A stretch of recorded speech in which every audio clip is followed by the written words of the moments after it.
New York Giants cornerback James Bradberry is one of the best in his position in the NFL. He did not come out of a big-time school, out of the SEC, Big 12, Big Ten Conference, just to name a few collegiate athletic conferences in the NCAA. Bradberry came out of Samford and was taken in the second round. He grew up in Pleasant Grove, Alabama, in a single-parent home, and credits his mother for teaching him how to save money for a rainy day.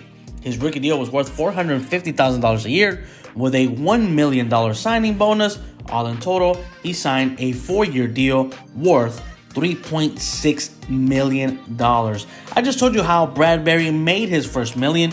Now let me tell you how he spent his first milli. Well, the Giants cornerback started by buying himself an Audi A7, which had been his dream car. That is the first check he ever wrote as an NFL player, and he dropped $70,000 for the custom car. His second big purchase went towards his family. He paid off his family's home and his sister's college tuition. He also bought his mother an Audi Q7, and as you can tell, his entire family loves Audi vehicles. So let me break it down for you. He owed $70,000 on their home. Tuition was $15,000, and the Q7 came out to a grand total of $56,000. All in total, he spent $200,000 on his families. Rookie duties. This is not hazing. It is more like paying it forward for how veterans take you under their wing on and off the field. And James Bradberry dropped $15,000 on this NFL tradition. He spent $11,000 of them taking veterans out to Best Buy. They could get whatever they wanted, buy whatever they wanted, all on Bradberry's tab, and add another $3,000 as he took the team out on a rookie dinner. His next big expense was expanding his wardrobe. James spent close to $25,000, and trust me, this was not all on one trip. It was over time, where he's bought shoes, chains. He then re-upgraded the wardrobe once he signed a 3-year, $43 million deal with $31 million fully guaranteed. He mainly bought watches and diamonds because he got into that style. Let's also add $30,000 for vacations and entertainment. Bradberry has been to Atlanta, the Bahamas, DC, and he spent the most in the city of Miami. He did not forget where he came from. He also gave another $50,000 to the church he grew up going to, the same place where his mother also preaches. Now, the last two checks have been the biggest one. The first one was $450,000, and that one went to Uncle Sam, and we know you gotta pay Uncle Sam his taxes. The next one was $750,000, where he built a custom home that has a gym and entertainment system. That is how James Bradberry spent his first $1 million as an NFL player. Quarterback Tom Brady has already started his post-career football journey. Look, Brady has had such a successful career that if he doesn't want to, he would not have to work at all for the rest of his life if he chooses not to. He can simply live off his name, Tom Brady, and everything he's done, whether it's in the regular season, the playoffs, or even the Super Bowl. But Brady is planning to keep his name relevant even after he stops throwing 50-yard bombs down the field, or every record that he's broken is mentioned in every sports talk show come Super Bowl time.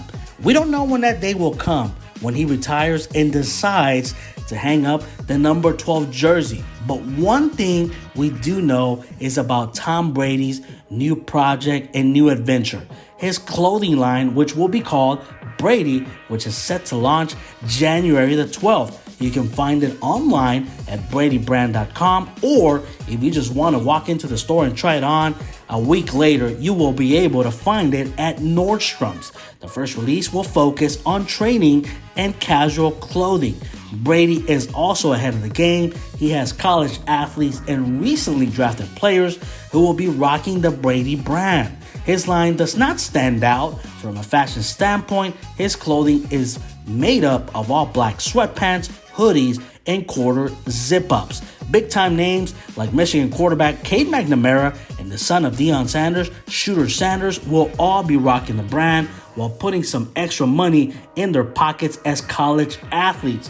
But Tom Brady is not only looking to just have football players wear his clothing, he took out a page of the great Jordan brand. Athletes like basketball players, baseball, golf, tennis, and hockey athletes will be wearing the Brady brand on and off the field.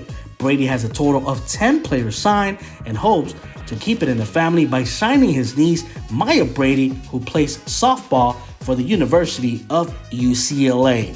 One thing that makes the Brady brand unique is that it has no logos. The big question is, how does it expect to compete with Nike, Adidas, Iverson brand, the Kobe name, the LeBron, or everything else that is out there? All brands have unique logos that distinguish them, but the Brady brand simply decided to go brandless.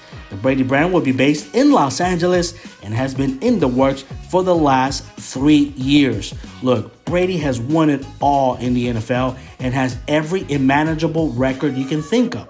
He will go down as the greatest quarterback to ever play the game. Records are meant to be broken, but trust me, no one will ever surpass what Brady has achieved. Now, Tom is jumping into the fashion world, looking to make a winning splash and compete with the big dogs of the sports world when it comes to fashion. The football careers of Peyton Manning and Tom Brady will be linked forever for the rest of their lives. They had one of the best rivalries in the NFL. Both quarterbacks, without a doubt, are two of the best to play the game in our era. But it is difficult to determine which quarterback is better. But the bigger question is, are Tom Brady and Peyton Manning friends? Yes, they had an intense rivalry every time they met on the field. And if we look at the numbers, both Brady and Manning have put up incredible ones. Let's take a look at what Manning accomplished first. 186 victories, 539 touchdowns, a 65% completion percentage, 2 Super Bowl titles, one with the Colts, one with the Broncos, 71,940 passing yards, 5 MVP awards, a 2004 and 2013 AP Offensive Player of the Year, and a 14-time Pro Bowler. Now, let's look at Tom Brady's numbers, and let's not forget, he is still playing in the league. He has over 200 wins, more than 500 touchdowns and counting, 65% completion percentage, 7 Super Bowls, 6 with the Patriots, 1 with the Buccaneers, over 70,000 passing yards, 3 MVPs, a 2007 and 2009 AP Offensive Player of the Year award, and he is a 14-time Pro Bowler. Now, in their head-to-head matchups, which were great games, it is hard to think of another quarterback rivalry with the intensity of Brady versus Manning. Both players entered the league roughly at the same time, and here is how they stacked when they faced each other. Brady has 11 wins, Manning has 6. Brady scored 29 points per game, Manning 24. Passing yards, Manning with 4,985, Brady 4,323. Touchdowns, Manning has 35, Brady 32. Interceptions, Manning has 22, Brady 15. A completion percentage of Brady of 64%, Manning 61. And just for giggles, Manning and Brady are both tied in head-to-head matchups when it comes to rushing touchdowns. Each has scored 3, and from 2001 to 2005, Brady won the first 6 matchups between the two, with Manning winning the next 3 from 2005 to 2007 in 9 of the games. Both Manning and Brady are serious competitors. They've had many battles in both the regular season and the playoffs. They both hate losing and will do whatever it takes to win. With so much intensity during the rivalry, some may think there is bitterness between the two great quarterbacks. In reality, they don't have any resentment towards each other. Brady recently posted a selfie to Instagram. In it, he poses with Manning over the caption, "Spoiler alert, we were friends the whole time." While each one no doubt hates losing, there is no doubt that both quarterbacks have a lot of respect for one another. Both have won multiple Super Bowls and are among the greatest quarterbacks to ever play the game. While their exact spot on anyone's top quarterback list is debatable, it is hard to argue against both belonging in everyone's top 5. It is also great to see how these two legends can let us see through social media how athletes can be cool after so many battles on the field. Okay, really quickly, I'm going to give you 2 seconds for you to tell me what words quickly come to mind when you say Tom Brady. 1, 2. Okay, done. I'm going to go with mine. GOAT and elite. And I'm going to cut straight to the chase here and tell you the newest record club Tom Brady is now part of. He has beaten all 32 NFL teams and joins none other than Peyton Manning, Drew Brees, and Brett Favre as the only guys who have also achieved that record. Look, beating the Patriots must have felt great for Brady. He played there for 20 years. He built his career in New England. He won 6 Super Bowls, divisional titles. I mean, you name it. Yada, yada, yada, yada. On top of the many accomplishments and records he broke there with the Patriots uniform. But if you had the opportunity to ask Brady what team he enjoys beating, what would be your first guess?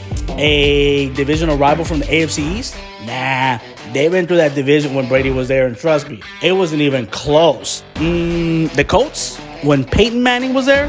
Maybe. That's a close second, but it always felt like the Pats had the edge against them.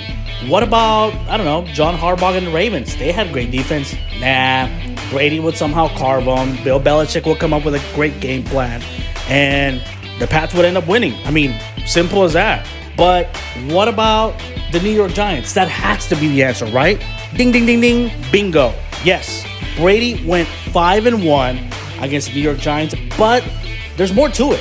He has a long history with them, and although he has 5 regular season wins and 1 loss against them, including, remember that wild Week 17 game in 2007 that pushed the Patriots to history at 16 wins and 0 losses, and also that season where he threw 50 touchdowns? Yes, but Brady also has 2 Super Bowl losses against the New York Giants that to this day, they still eat him up all the time, especially the one that cost New England that undefeated season. And let's not forget, anything Boston versus New York, it's a rivalry. I don't care what sport you're talking about, basketball, football, hockey. But in this case, yes, that has to be the right answer. The Giants are the team that eat up Tom Brady, even though he's defeated all of them. And if you want quick nuggets, the team Brady has beaten the most, the Buffalo Bills, 32 times. Look, I know many Patriot fans had mixed feelings watching Brady win at Foxborough this season, but look at the bright side. The Buccaneers will not face the Patriots again in the regular season until 2023. If Tom Brady's still playing, he will be 46, or they can face off in the Super Bowl. We all would like to see that.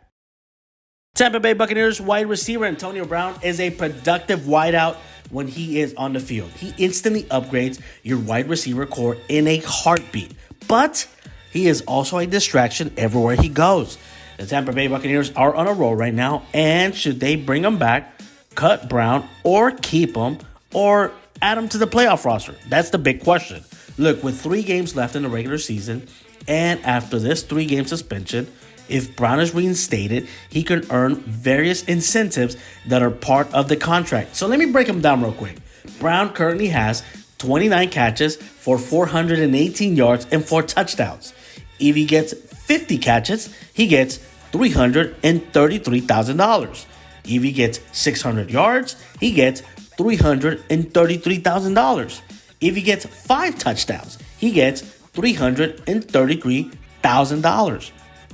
If he gets 7 touchdowns, that's another $333,000 on top of the extra $333,000 bonus he's already expected to receive. See, the Bucs here are, in a way, sort of in a crossroad. They can easily cut Antonio Brown for submitting fake vaccination cards, but they can also keep him around for insurance once the playoffs roll around. The Buccaneers could extend the punishment and not use him at all by not letting him earn any of the bonuses stated in his contract. Then again, if the Buccaneers cut him, how will that sit with Tom Brady, who wanted Antonio Brown on the team? More importantly, they need to keep him because the moment the Buccaneers cut Antonio Brown, teams like the Los Angeles Rams, the Kansas City Chiefs, the Green Bay Packers, or even the Dallas Cowboys, or any other team in contention in the playoffs may sign Antonio Brown, and who knows, the Buccaneers may have to beat that team en route to the Super Bowl in order to clinch again. Now imagine the story if Antonio Brown joins another team and ends up beating his former team at a Super Bowl or in the playoffs. That would be crazy. Look, the problem with Antonio Brown is that the problems never end, whether it is on the field or off the field. That is simply who he is. Do you want that distraction? Tampa is in the business of winning games and being successful. Head coach Bruce Arians may not want Antonio Brown, but Tom Brady does. He is the one who put his name on the line to make sure the Buccaneers sign Antonio Brown.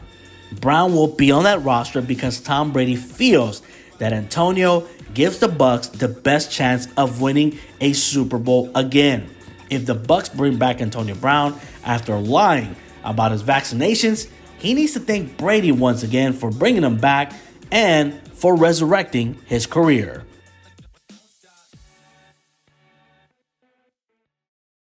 Okay, hear me out. Every professional athlete, I'm sure, wants to play for the big city. New York, LA, Miami, Chicago, Dallas, Houston. But being in a small football market may not be so bad after all.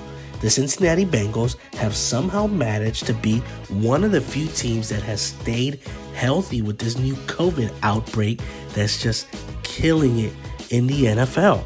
But I think we know why, and their quarterback, Joe Burrow, may have cracked the code as to why their team is healthy. But I'm sure his comments did not sit well with Southwest Ohio residents. And let me quote, "Unfortunately, there's not a ton to do in Cincinnati. Nobody's going out to clubs and bars and getting COVID every weekend." I mean, it is probably the best thing that Cincinnati can have going on for them since Cincy doesn't have the draws that the league's top markets do, and that can be seen as a bad thing to plenty of players, and Burrow actually credits it for their team's health. I mean, he is right. There is no distractions in Cincinnati. There is nothing that you could probably do in Cincinnati, and I say that with the utmost respect, unlike cities like Miami, New York, LA, even San Francisco, that just have a thriving nightlife or things for guys to do to get distracted or even catch COVID. There are a few things you can do in the city, and the lack of attractions in downtown Cincinnati has been lost on local officials. Look, within the past decade, the area between the Bengals Paul Brown Stadium and the Cincinnati Reds of the Major League Baseball Great American Ballpark, known as the Banks, has seen some significant development. In March, the city designated areas between both stadiums where open containers of alcohol are allowed for the streets. But then again, that's for fans, not the players. The Andrew J. Brady Music Center, which is adjacent to Paul Brown Stadium, also opened this year. Former Bengals wide receiver Chad Ochocinco, or Chad Johnson, whatever you want to call him, begs to differ with Joe Burrow's comments and tweeted, "There's a Starbucks in downtown and a McDonald's in Covington, and O'Charlie's in Tri-County, which in fact has the best complimentary bread known to man." I mean, you do want to listen to Chad Johnson. The man played his best years for the Cincinnati Bengals. Look, how residents of the city of Cincinnati react to those comments is up to them. However, if Burrow continues to play the way he has, more than likely they will overlook the comments or the statements he made from the quarterback. In just the second year as Cincinnati's quarterback, Burrow has the team going in the right direction. The Dallas Cowboys are legendary. They're iconic and are known as America's team. They are having a great start to the season, which has their loyal fans feeling excited and saying, like they do every year, we're going to the Super Bowl. Hey man, we're the boys. Hey man, we're America's team. And yes, I had to do the voice because that's how they sound. But let me give you some reasons why people find that annoying, and those who do not root for the Cowboys cannot stand them. And let's begin with their owner, Jerry Jones. He has proven to be one of the best owners in sports, but many fans would never forgive him for replacing the legendary Tom Landry with Jimmy Johnson, which at the time it looked crazy, but Jimmy Johnson turned out to be one of the greatest hires in Cowboy history because we know what he did. He built a great team with Michael Irvin, Troy Aikman, Emmitt Smith, just to name a few guys, and led them to Super Bowls. But then he replaced Jimmy Johnson with Barry Switzer. And no matter how desperately Jones wants to be loved, he loves the camera and the spotlight that comes with it. It is also annoying seeing Jerry in the owner's box, Jerry on the practice field, Jerry down the sidelines during games. He wants to be bigger than the team's stars. Yes, I said it. But what about their so-called nickname, America's team? Look, the Cowboys are not the oldest team in the NFL. That's the Chicago Bears. They're also not the winningest franchise in the National Football League. That is also the Chicago Bears. And they don't have the most championships. You know who has the most? The Steelers and the Patriots. They have 6. They are number 2 in all-time winning percentage, but that's not why they have the nickname. So according to Bleacher Report, NFL Films gave the Cowboys the nickname in 1978 in a highlight reel, and the name stuck. But guess what? You're not America's team. You're not. And let's not forget about their bandwagon fans like I told you earlier. We're the boys. Yeah, I did the voice again. They come out of the woodwork. Most Cowboy fans, the moment their team puts together a remotely good season, they just won't shut up. And when they're 4-12, what do you hear? Nothing. You hear crickets. You cannot have a bandwagon without a Cowboys driving it. And what about their celebrity fans like Denzel Washington? He is a Cowboys fan. LeBron James is a Cowboys fan also. But he also roots for the Cleveland Browns. Remember that when he's cheering for the Browns when they make the playoffs. Yeah, you can't root for 2 teams, man. You're either a Browns fan or a Cowboys fan. So pick one, LeBron, please. Look, we can go on and on as to why the Cowboys are the league's most disliked team to their fans or Jerry World or the legends or just simply their owner, Jerry Jones. They will always throw it in your face as to why the Cowboys are God's favorite team on Sunday. And let's not forget, they remind you how many Super Bowls they have. Even though they're Super Bowls, you need VHS to watch it. You need a VCR. To me, I really don't care, but I do like seeing both sides. The people who dislike the Cowboys and those who are loyal to the bone.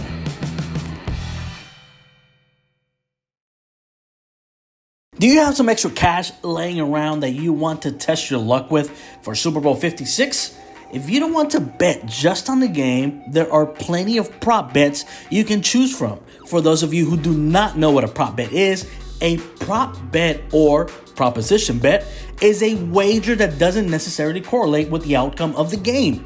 Instead of betting on wins and losses, total score, or point spread, you would bet on things like how many yards a player will rush for or how many touchdown passes a quarterback will throw for during the game.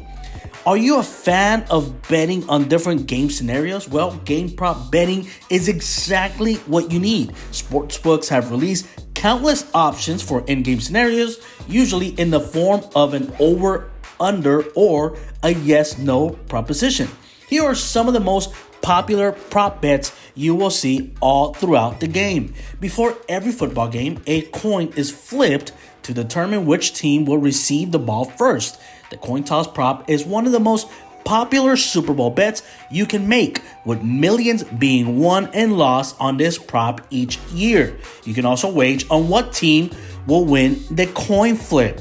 The next one is one of my favorite ones and something we like to see every game at the end of every Super Bowl, the Gatorade shower. Tradition runs deep during football's biggest night. One of the most exciting ones has to be the Gatorade bath. Players from the winning team dump an entire 5-gallon jug of icy cold Gatorade onto their head coach to celebrate their victory. Guess the correct color of the post-game Gatorade shower and you win. If I had to pick one, I would always go with blue.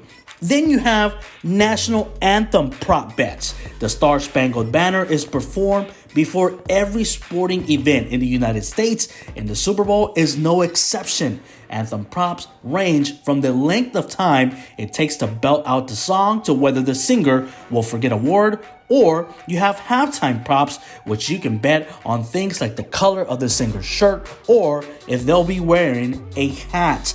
Next up, you have player prop bets. Like the MVP award is given out after the game to the player who was the most dominant during all 4 quarters. Normally, this top prize is presented to the quarterback of the winning team.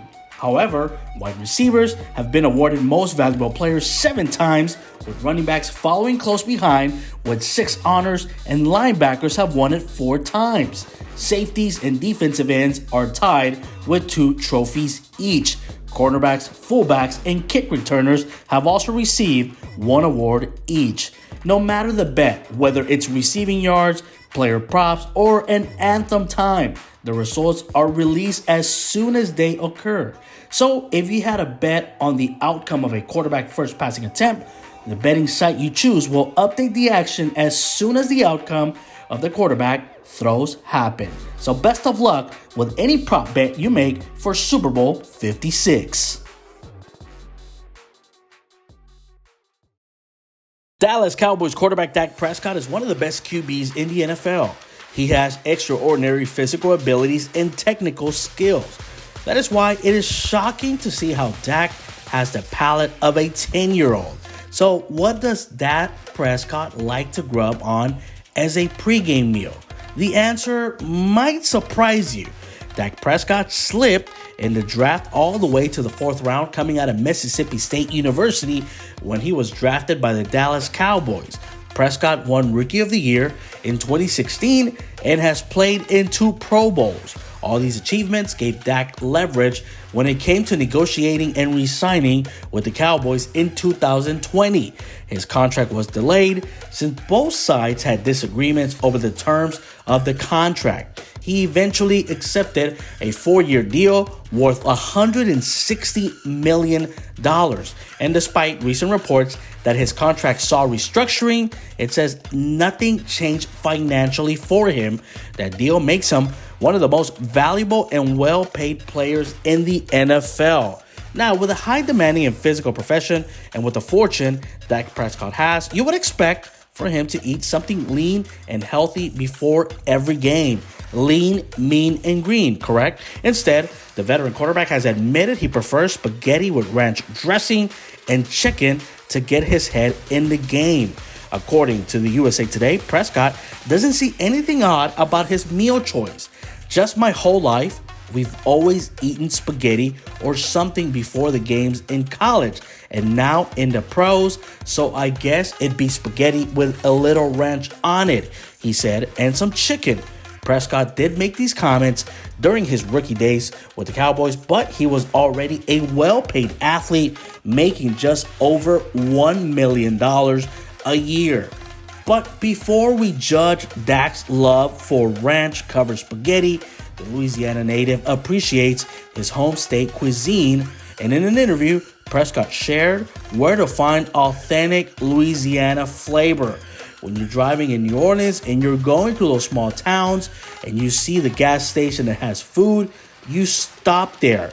That's according to Dak Prescott. The Cowboys quarterback believes the best places are the hole-in-the-wall spots, and trust me, no one will disagree with him. The places where you can barely understand what they're saying because their accents are so rich.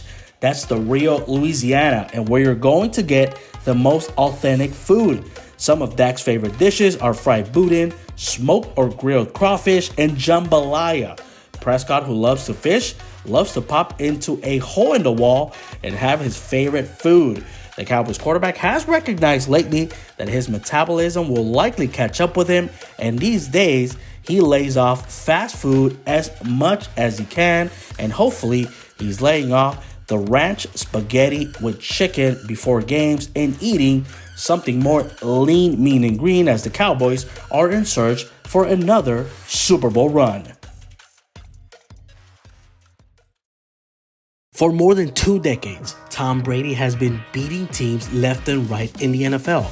The GOAT owns more victories than any player in the National Football League history. After 20 years with the New England Patriots, with whom he racked up 249 wins as a starter, including 6 Super Bowls, Tom Brady has continued to play at an elite level with the Tampa Bay Buccaneers, who he won the NFC South Division for the first time since 2007.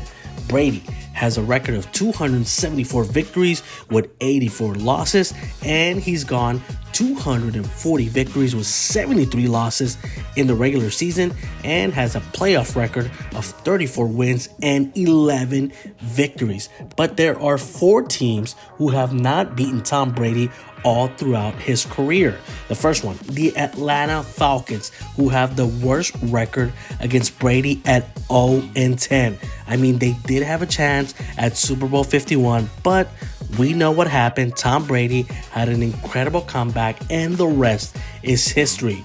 Both the Minnesota Vikings and the Dallas Cowboys are 0-6 against the GOAT anytime they faced them, whether it was with the Patriots or the Tampa Bay Buccaneers. But there's also the other side of the spectrum.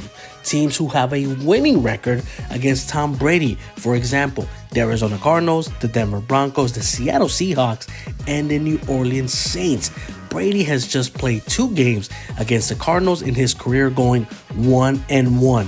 He missed one matchup in 2008 due to an ACL injury and a season opener while serving a 4-game suspension due to the Deflategate scandal back in 2016. And against the Broncos, he has a record of 8-6 during the regular season and 1-3 during the playoffs, which includes losses in the AFC Championship game in 2013 and 2015. He was able to get to the 500 winning mark against Denver overall when the Bucks beat Denver in Week 3 of the 2020 season. As for the Seahawks, Tom Brady has gone 1-2 in the regular season against them, but that Super Bowl 49 win evened things out at 2-2. When Tom Brady came out of Tampa Bay, he owned a 4-1 record against the Saints, but he is now 5-5 as a member of the Buccaneers. He went 0-4 in the regular season against the New Orleans Saints, but did pick up a victory when it mattered the most in 2020 in the playoffs, which led to Tampa Bay returning to the Super Bowl, and also Brady claiming his 7th Super Bowl championship as an NFL quarterback.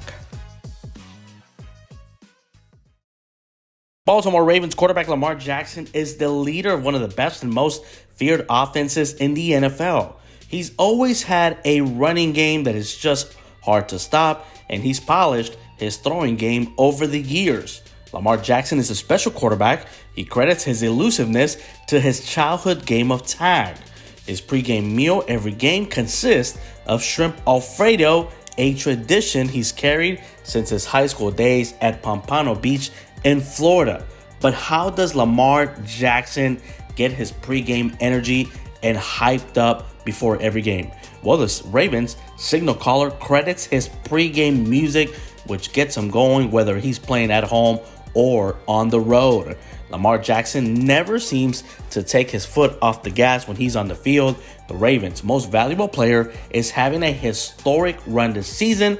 For example, in the entire history of the NFL, only 756 players have totaled 300 rushing yards in their first 5 games. Only 94 have thrown for 1,500 yards in a 5-game span. Jackson is the only player to have done both at the same time. He was already one of the best at the quarterback position in the league. Now he has reached historically elite status. So how does Lamar Jackson keep the energy and momentum when he goes into every game? Well, Jackson took to a Facebook Live event hosted on the Ravens website to answer a few fan questions. One Baltimore fan asked, "What kind of music do you listen to in order to hype yourself up before a game?" To which Lamar responded, "I need to let everybody hear my playlist." Jackson beamed and smiled. but I listen to a lot of hip hop music, a lot of rap like Lil Wayne, Hot Boys, and Kodak Black. It puts me in a mood to play. Lamar's love for hip hop comes from his hometown, Pompano Beach, Florida.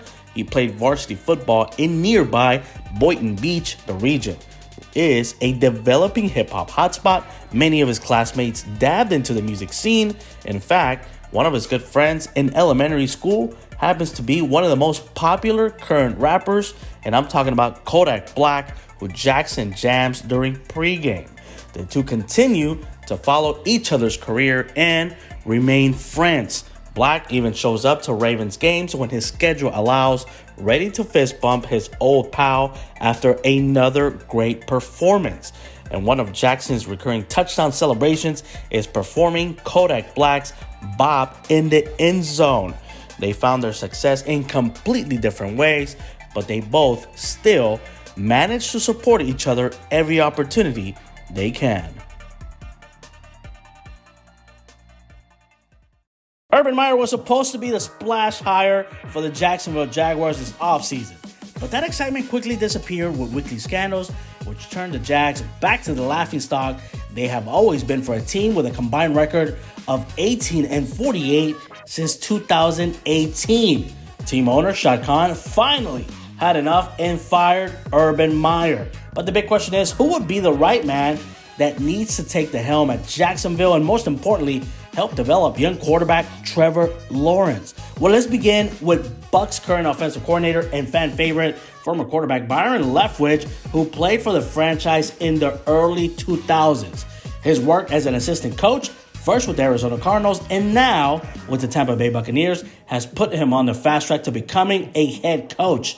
He's also been next to two great minds, such as head coach Bruce Arians and quarterback the GOAT Tom Brady. At 41 years old, with only 6 years of coaching experience, Leftwich might not carry the same caliber of resume as other candidates for the job, but his 12 years of playing experience and understanding of the NFL coaching system may come a long way. Next up, it may be a little tricky, and let me tell you why.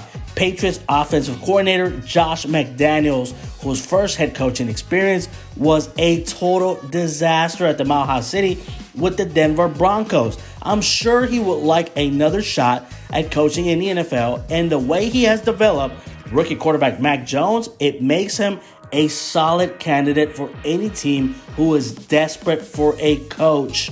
McDaniels could be the guy who gets Trevor Lawrence back on track and playing to the days when he was drafted out of the University of Clemson. And last guy on the list, Chiefs offensive coordinator Eric Bieniemy. His name always comes up every offseason when an NFL team has a coaching opening. Before hiring Urban Meyer, the Jaguars actually interviewed Bieniemy and 4 others for the job.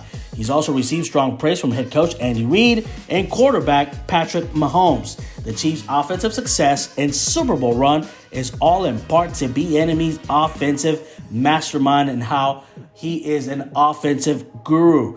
Many also believe Bieniemy has been hurt in a way by the fact that the Chiefs have been in contention each of the past 4 seasons, reducing his interview windows. But could this be the year he finally gets a shot and possibly joining the Jaguars and turning this ship around? Only time will tell, and who knows? The Jags are headed in the right direction with the firing of Urban Meyer. Now they don't have to go for a home run hire like they tried with Urban. But just make sure this one fits well with their team and what they want to build on in the future with quarterback Trevor Lawrence.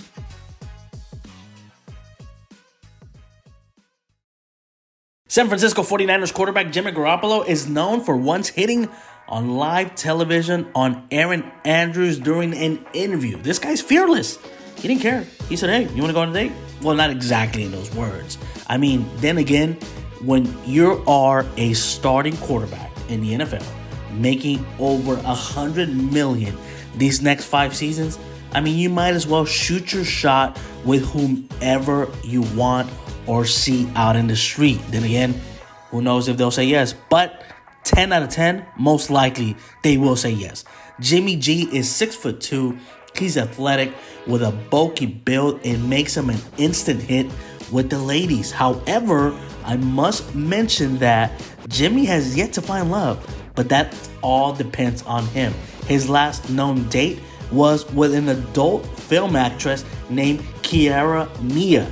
Garoppolo made headlines when he was spotted locking arms on a dinner date with adult film star Kiara Mia in Beverly Hills, California after the ESPN Awards. They walked in, they locked in hands, and even toasted to some wine. Kiara Mia hinted a few times that something other than dinner happened that night, and trust me, I'm sure we all knew that before you even mentioned it. Kiara Mia hinted a few times that something other happened and later came out and said Jimmy G was like an Energizer bunny and even made her tap out. Mia said she felt a real connection with the quarterback and that she had a ton of respect for him and the way he treated her on their date, commenting he was a freaking gentleman, and she used the other word for the record. Since that famous one-night date, Jimmy has dated from Alexandra King while he was Tom Brady's backup in New England to the famous VIP bottle girl from Sacramento, but Garoppolo has either not found love or has no plans on ever settling down. But then again, he lives a private life off social media or in general. Once any type of story circulates of Garoppolo dating anybody, he immediately unfollows that person. Then again, the year he was spotted on a date with Kiara Mia, the Niners made it all the way to the Super Bowl. Mia said she would be the good luck charm for Garoppolo. She even predicted a Super Bowl victory in the 49ers' future because everything she touched turns into gold. The Niners did make it to the big game, but ended up losing that year to the Kansas City Chiefs in Miami. Jimmy Garoppolo has all of it, from looks to money, and is a starting NFL quarterback. He can have whoever he wants, and I sort of take his side on this one. But he is more focused on football and leading the Niners back to a Super Bowl title, something they have not done since the 90s. So I get why Jimmy is not focused in love. But then again, when you have that kind of money, why would you? San Francisco 49ers quarterback Jimmy Garoppolo's career has been a roller coaster ride in the NFL. He once backed up the greatest quarterback of all time in New England until he left for the West Coast in 2017. His Super Bowl loss and injuries have derailed his career, and his on-the-field struggles have not helped his case either. But those on-the-field struggles do not compare to his terrible choice and fast food likings. Coming out of Eastern Illinois, Jimmy Garoppolo was seen as the eventual heir apparent to Tom Brady as the former Patriots quarterback approached his 40s. But as Brady's ageless performance kept the team in contention year in and year out, the young Garoppolo had to watch most of the games from the sidelines. For years, there was talk of Jimmy G's potential, but the Pats ended up shocking the world by trading Jimmy Garoppolo to the San Francisco 49ers for a second-round pick. He went from bench warmer to a starter in a quick snap and even had the 49ers undefeated at one point. Despite having a shaky season the following year and getting injured, San Francisco had faith in him and gave him a massive $137 million contract extension. It paid off as Jimmy G led the Niners to a 13-3 record and a Super Bowl trip. Despite losing to Patrick Mahomes and the Chiefs, the 49ers still saw Jimmy Garoppolo as their quarterback of the future. But after that great season, Garoppolo has struggled and his play has raised a lot of questions. But what is even more questionable is his taste when it comes to fast food. Okay, so after being traded from the New England Patriots to the San Francisco 49ers, you would think Jimmy Garoppolo would trade Wahlburgers to In-N-Out, correct? But you may be a little surprised because it turns out McDonald's is his favorite place to either grab a burger and fries or whatever else is on the menu, which is a little odd for a quarterback who plays in California, the same place that gave birth to one of the most popular burger chains in the world. Jimmy G likes to keep it simple. When he goes to McDonald's, he usually goes for a 10-piece of chicken McNuggets, fries, and barbecue sauce. The 49ers quarterback also has a favorite coffee spot. He prefers Starbucks over the Coffee Bean and has a soft spot for Phil's Coffee, a small chain specializing in a local feel and ambiance. Regardless, the quarterback might soon get a chance to find a new place to eat fries and sip coffee maybe down the road. Luckily for him, his favorite fast food place will likely be just a short drive from his house, no matter if he stays in the Bay Area the rest of his career or if he gets traded. No matter what happens, Garoppolo will always find the golden arches anywhere around the world.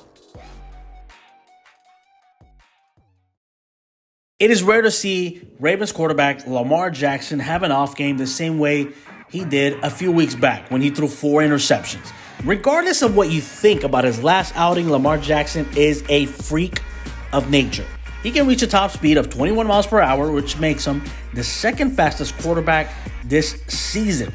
He has the speed of a wide receiver, and he can run through defenses with the shiftiness of a running back. But I am extremely curious, and today I want to dive in on how Lamar fuels himself on a day-to-day basis to keep a top speed and defenses on their toes. So you would think Lamar Jackson has a strict chef or a nutritionist that keeps him in check after a hard practice, weightlifting session, and even in the offseason, right? Nope. We've all been fooled. This whole time I thought Lamar Jackson, after practice, someone probably waiting for him with a protein shake, or he goes home and he has a chef that makes him a little salmon, veggies, or chicken and veggies, the right amount of carbs. Nope, none of that.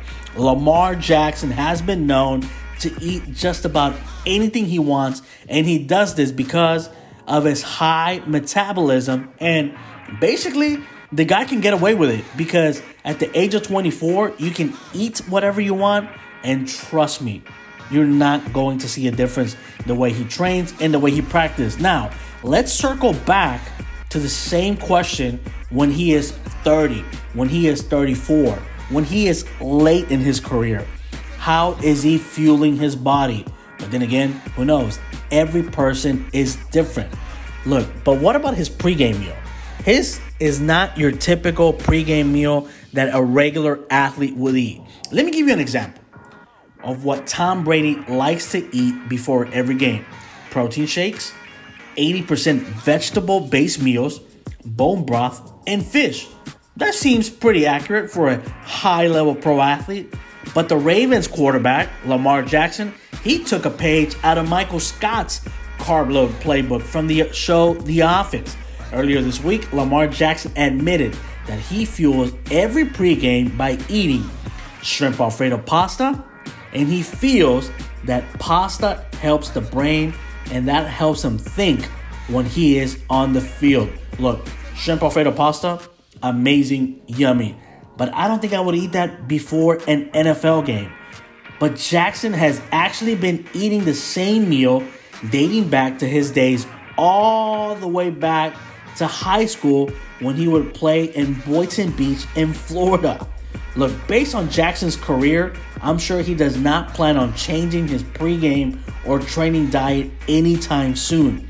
Lamar has passed for over 3,000 yards, rushed for over 1,000, which is all impressive. Now imagine doing all of that with a belly full of shrimp and cream sauce. Oh boy, things are going from bad to worse in Baltimore. All of a sudden, Lamar Jackson no longer looks invincible.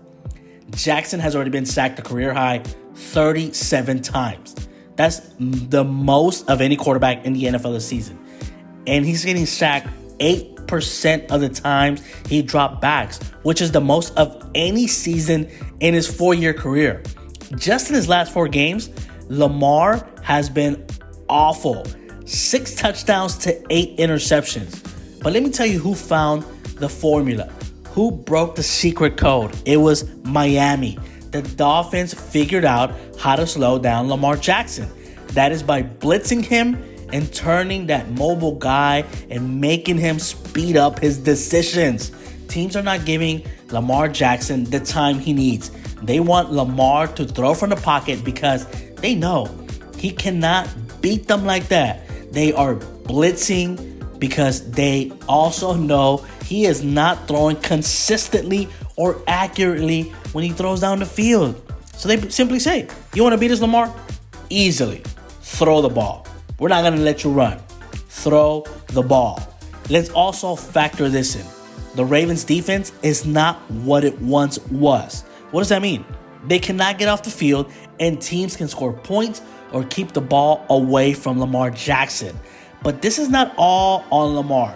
The Ravens have been hit hard by the injury bug this season. Baltimore has 22 players on injured reserve, including left tackle Ronnie Stanley, who is one of the best offensive linemen in the league, and cornerbacks Marcus Peters and Marlon Humphrey, and leads the NFL with 81 starts by players lost due to injury.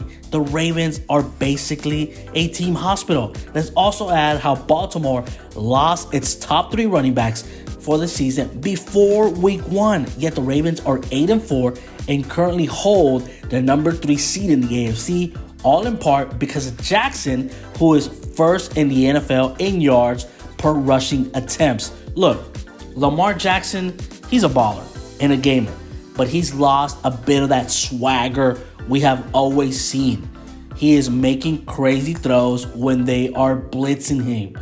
Blind passes, just chunking them up in the air. And what does that happen? Interceptions. But he is a former MVP, and when you least expect it, he will light teams up. So I would not write him off just yet.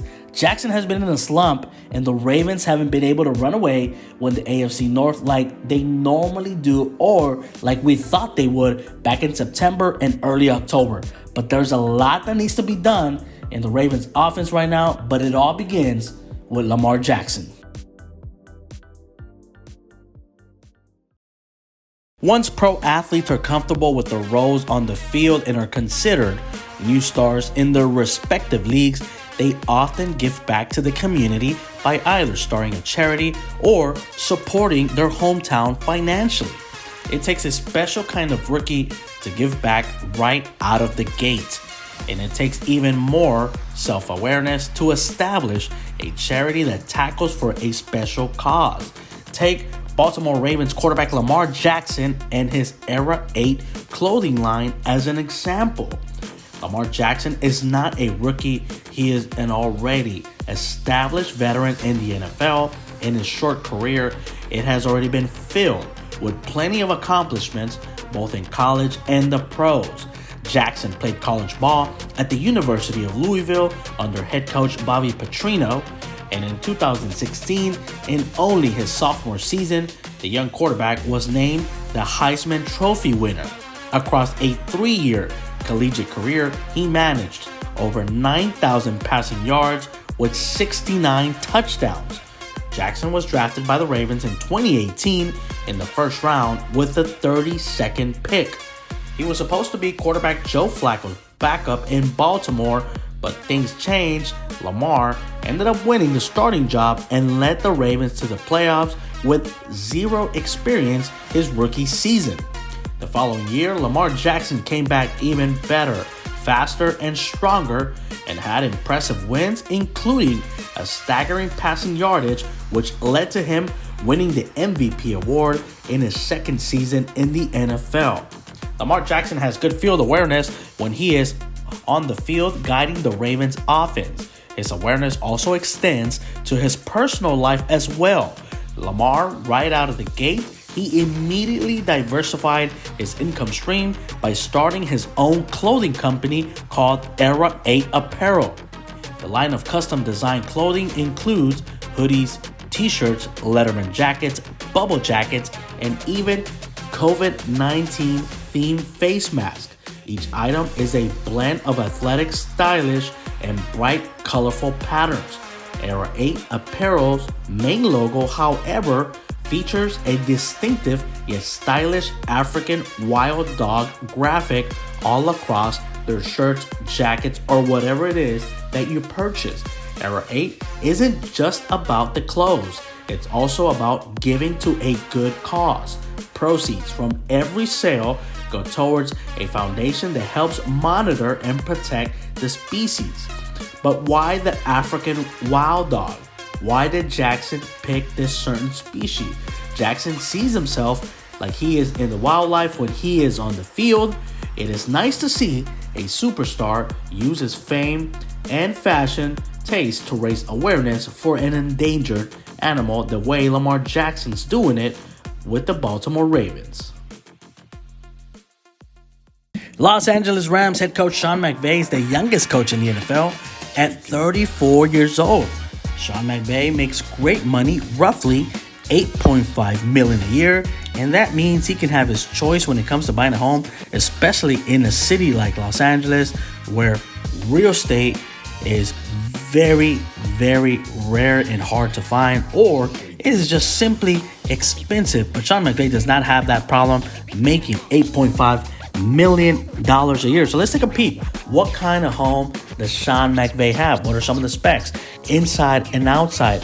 What are some of the luxuries this home has that makes it stand out? Well, for starters, McVay decided not to live within the LA city limits, and he opted to live in Encino, just outside the city of Los Angeles. But he is still part of the Los Angeles County.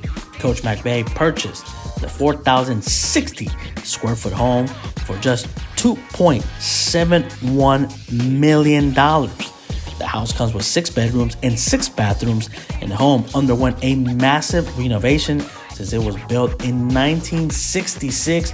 And trust me, just by looking at these photos, it looks spectacular. The home sits on a corner lot. The contemporary style home was designed for both indoor and outdoor living. It has entertainment both inside and outside of the house. It has hillside views, a sweet pool, and a barbecue area that is covered by a row of built-in benches, a line just above the swimming pool. But what about the inside of the house? Well, in the over 4,000 square foot of open concept living space, the home includes a chef's kitchen with an 8-foot island, a game room, a dining room, and as we previously mentioned, 6 bedrooms, 6 bathrooms, and what really gets me, a master suite with 2 walk-in closets, and outside the bedroom, a sitting area that takes in canyon and mountain views. Imagine coming home to that after a long practice, a long Sunday game, or just simply a long road trip with the Rams. That is perfection at its finest. Look, since joining the Rams, Sean McVay loves the Southland of California, and I mean, who wouldn't? It is never cold and is never hot. Plus, with those great views, it's just another added plus. It's a bonus to the house. Now, with all that comfort living in space, Coach McVay, week in and week out, is coming up with the right game plan, trying to get his Rams back to the Super Bowl. The last time they were in a big game, we all remember, it was 2019 when the Rams lost to the Patriots and could not move the ball to save their life. Will the Patriots ever be the threat or the team everyone feared in the NFL? The answer can be a maybe, but I'm leaning more towards a no. 3 weeks into the season, the Patriots are the same as the other teams trying to work their rookie quarterbacks into their plans. I don't think anyone expected an easy transition from Cam Newton in 2020 and now with rookie Mac Jones this 2021 season. Jones came in with a lot of pressure into this year, not only to fill in some big shoes at the quarterback position, but with terms like most NFL ready and Brady-like qualities tied to your rookie bio could be a lot of pressure, and many felt those traits will not happen overnight for the Patriots. So listen to this clearly, Patriots fan. Growing pains. The other big question is, how do they get back to being a consistent contender? I'm not saying revive a dynasty. That thing is dead. Once Brady left, you knew it was over. No one can replace the legendary Brady-Belichick duo, and that in no way is a shot at rookie quarterback Mac Jones. He will be good. He is from the Nick Saban school of Alabama. You know the famous hashtag, Bama made? So you'll be okay, Patriots Nation. Look, you still have one of the best coaching staffs in the NFL, led by Bill Belichick, your offensive coordinator and quarterbacks coach with Josh McDaniels, wide receivers coach and Troy Brown, just to name a few. But you are still in rebuild mode, and there is no easy or painless way to rebuild. It will take time and a bit of luck, the same way you lucked out when drafting Brady. But at the moment, you don't scare anyone when you are on the schedule unless you're the Jets, the Jaguars. Remember, they have a rookie NFL coach and rookie quarterback. The Texans, who have no quarterback, and the Colts, who are winless. Those four teams, yeah, you don't scare them. Look, I hate playing this game, but I will still do it. My prediction is the Patriots will win 7 games this season to finish 7-10. And to get to those 7 wins, they will have to play almost perfect football games. The Patriots are no longer relevant despite spending money in the offseason by adding tight ends, wideouts, and help on the defensive side of the ball. And by relevant, I mean no one fears you. No one's scared of you. You have the history. You have the pedigree with your coach and the great Super Bowl runs. But no one's scared of you when they see you on the schedule. And look, I get it. The year Brady left, the money was tight, but they could have planned for it. See, once Brady left, the magic was also gone. To this day, I still don't understand why did they let him go. I mean, why did you? Is the question all of your fans and non-fans around the league ask themselves. He was keeping you relevant and made you great. I would have done everything in my power to keep him. I mean, did someone not think this through at the roundtable meeting? But that's beside the point.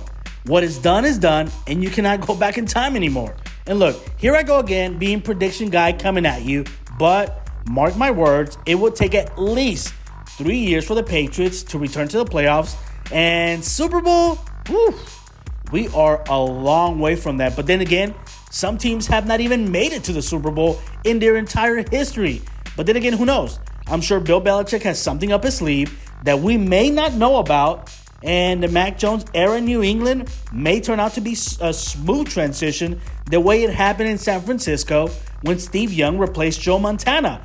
And that turned out great. I know this is hard to hear, Patriots Nation. And after a 20-year stretch where you were Goliath, it is hard to accept where you've fallen. Enjoy watching Mac Jones grow. Bill Belichick and his staff know what they're doing. And just at the moment, you are far away from being that Super Bowl contender you once were.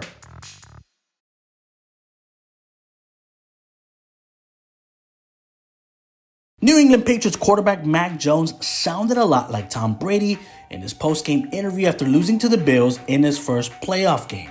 He credited the Bills' offense for coming out fast and the Bills' defense for keeping him flustered throughout the entire game.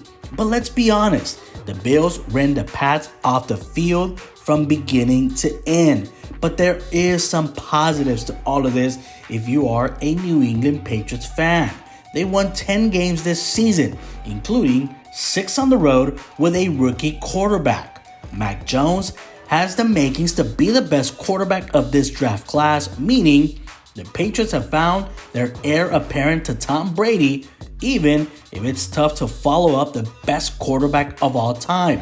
Mac Jones is exactly what the Patriots have been needing for a couple of years. Mac Jones may have looked flustered at times, but he also threw for 2 touchdowns in his first playoff game, which is more than what Brady threw in his first Super Bowl run. The first Super Bowl run Brady had, he beat the Raiders, the Pittsburgh Steelers, and at the time, the St. Louis Rams for his first title, where he only threw, and I repeat, 2 touchdowns that entire playoff run. Sometimes you just gotta have luck on your side. Meanwhile, Mac Jones also did in his first season one thing Tom Brady knows how to do best, and that is overcome adversity. Mac Jones worked wonders with the hand he was dealt. The Patriots, they weren't supposed to be a playoff team this season. This year, no one gave them a chance. All told, Mac Jones, his rookie year numbers are as close to what Brady produced in his first year as a starter. Jones made 17 starts while Brady played in 15 games, making 14 starts after Drew Bledsoe suffered a lung injury that season. Jones had 351 completions while Brady had 324. Jones threw for 3,801 yards. Brady threw for 3,415. Mac Jones threw for 22 touchdowns while Brady threw 19. Both quarterbacks were tied in one statistic, and that is interceptions. They both threw 13 in their rookie season. Now, numbers don't lie. We're not comparing Brady to Jones flat out. It wouldn't be fair to say any rookie, no matter how good, is going to stack up against the greatest quarterback of all time long term. However, we can say that Mac Jones' rookie year numbers compare favorably to what Brady produced during his first Super Bowl run. Things are looking bright in New England, and Mac Jones can be the next Tom Brady. New England Patriots quarterback Mac Jones has everything going for him. He has the Patriots playing well and winning. He has earned the trust of his head coach Bill Belichick, which is extremely important for him and anybody who plays under that Patriots system. Mac Jones is a bright dude. He played at Alabama for under Nick Saban, and Steve Sarkisian was his offensive coordinator, where the Tide were in contention for a national title every season. So how does Mac Jones learn his place? See, the quarterback has a unique way of going through his walkthroughs. He actually does it at home in his backyard and has a secret weapon. Yes, he's had a secret weapon all along. He actually recruited some help to guide him, which is his girlfriend. I mean, talk about perfection. They get to spend quality time together, and Mac Jones learns the plays week in and week out for the Patriots. I mean, it's a win-win for both. Yeah, you heard that right. Mac Jones, who has admitted to being a visual learner, and the system he has is key for him. Once he leaves the practice at Gillette Stadium, his girlfriend, Zoe Scott, helps him go through his walkthrough, to which Jones has credited to helping him a lot. But this is nothing new for the quarterback, who used the same strategy, and it worked for Jones at Alabama, where he taught his girlfriend the Crimson Tide playbook. They would go to the gym at night, where Scott would shout out plays so Jones could walk through them. With her help, Mac Jones has learned the playbook so well that he was actually teaching it to Cam Newton before he was cut by the Patriots. I know, what? It's usually the other way around. Rookies do not teach veterans. Veterans take rookies under their wings and teach them everything from outdoors to indoors, or whatever it is, the playbook. It's never this way. The Patriots should hire Sophie. Trust me, if she's learning the playbook that well. Mac's girlfriend is not some Instagram girlfriend updating her story or pumping out TikToks in her free time. She was a high school soccer player who was recruited at the Division I level. But 2 ACL injuries derailed her athletic career at the University of Alabama, so she has been heavily invested in football since his football days when they met at the University of Alabama. I know, I've mentioned the University of Alabama plenty of times, but that is where Mac Jones played football. Bill Belichick has his franchise quarterback with a franchise girlfriend. The Patriots might have been down in 2020, but don't be surprised to see them right back in the playoffs soon, thanks to the Jones-Scott brain trust. Mac and his girlfriend have also adopted a puppy named Rose, a Maltipoo. He didn't say whether or not Rose also took part of the walkthroughs as well. Both quarterbacks, Patrick Mahomes and Tom Brady, have gone head to head plenty of times, whether it's the regular season, the playoffs, or even at the Super Bowl. Tom Brady has played the longest and has every regular season, playoff, and more Super Bowl victories than Mahomes. Yet again, Tom Brady has played in the league much longer. But Patty Mahomes was able to beat Tom Brady in one specific category. But before we get to the record, let me tell you about a few of the head-to-head matchups both future Hall of Fame quarterbacks have had over the years. They went face-to-face in the AFC Championship game in 2019. Brady was on his quest for his 9th Super Bowl, while Mahomes, who won the MVP in his second season and his first as a starter. The Patriots won the thriller 37-31. 2 years later, they met again, but this time at Super Bowl 55. Brady, who is now with the Bucs, ran over the Chiefs and their defense 31-9, and they never let Patrick Mahomes get comfortable at all throughout the game. At age 43, Tom Brady has played more than 20 seasons in the NFL, and he's put up such amazing numbers that there's no argument that he is the greatest of all time who's ever played in the NFL. But Mahomes is starting to build a dynasty of his own, and he's already smashing some of Tom Brady's record. Let me tell you this: a signed Patty Mahomes rookie card sold for $861,000 at an auction, which made it the most expensive football card ever sold. The previous record was held by Brady's autographed rookie card with the New England Patriots. It sold for $555,988,000 on eBay. The Mahomes card was a national treasure, number 161 card, and was just one of 5 black copies issues. But this is not the first time that Patrick Mahomes, a card of his, sells for an extravagant amount. A signed Mahomes card sold for over $4 million, which trumped the previous record for the most ever expensive football card ever sold. Many memorabilia collectors believe that Patrick Mahomes' items will be just as valuable as Tom Brady's. Mahomes has been to 2 Super Bowls and already won an MVP award, and many believe he will only get better as time comes. That is why anything with Patrick Mahomes' name that is rare will only increase in value.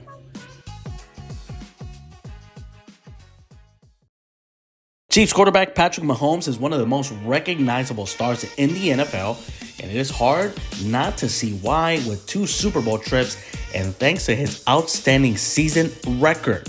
All of his on-the-field success has brought up a lot of curiosity in how he trains and eats during the offseason or regular season.